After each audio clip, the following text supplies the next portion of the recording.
ব্রাহ্মণবাড়িয়ার বিজয়নগর উপজেলার চাঁদপুর এলাকায় ২০,০০০ পিস ভারতীয় ইয়াবা উদ্ধার করেছে বর্ডার গার্ড বাংলাদেশ।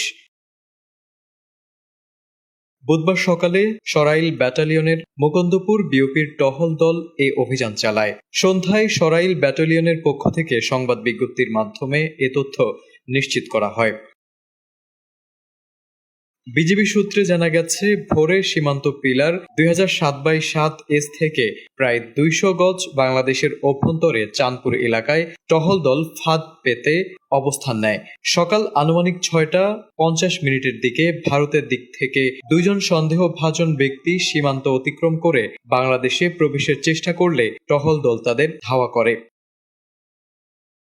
এ সময় তারা কষ্টেপে মোড়ানো দুটি প্যাকেট ফেলে পালিয়ে যায়। পরবর্তীতে প্যাকেট দুটি তল্লাশি করে ২০,০০০ পিস ভারতীয় ইয়াবা উদ্ধার করা হয়, যার আনুমানিক বাজার মূল্য প্রায় ৬০ লাখ টাকা।